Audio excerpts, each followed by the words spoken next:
el segundo tema musical, en donde yo quiero dedicarlo, dice, para Marlene, dice su futura esposa del famoso Güera. Este güey me mandó como 20,000 saludos. Y yo le digo, me han dicho ahorita que este güey tiene como 2 años que se anda casando. Y que me caso dentro de 8 días. Y que me caso el martes, que me caso el miércoles. Y dice, yo cuando le pregunté a dónde está su esposa o su prometida, y me dice que está en su casa. Pero yo no sé si está en su casa con el amante, el querido, porque no tiene pedo. Mándale un saludo a su futura esposa, compadre. Te amo. Claro, pues ya no pues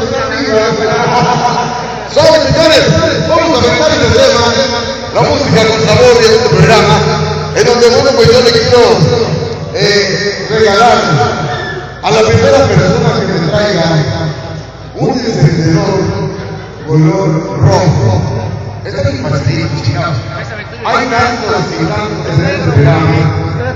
A la primera persona que me traiga un encendedor color rojo. Hijo de su tía, mira nada más. Yo le digo, compadre, vamos a levantar nada más un tema, porque vamos a hacer un poquito de reclamo, porque esto tiene que salir en el Face a las 2:30 de la mañana. Lo vamos a aventar. ¿Qué le parece ese pareja, por favor? A ver, yo dije, a la primera persona que me traiga un encendedor color rojo, y aquí la traigamos. ¿Ustedes de dónde son? ¿De San Miguel de Copilejo? ¡La Tetelca! Pero yo estoy preguntando, yo no lo sé, cabrón. ¿De dónde es usted? Ah, bueno. Mire, le vamos a regalar la luna que está aquí. Digo, es algo muy especial de mi madre y de la programación de los primeros números. ¿Sabe?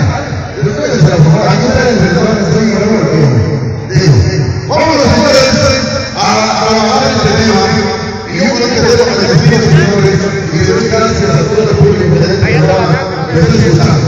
Vámonos, señores, este es el tema que nos dice la linda mujer.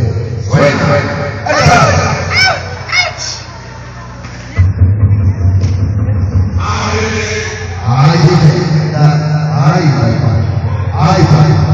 Ay, vamos a trabajar, señores. Dice. Yo no sé si acá en el anda un poco. Vamos a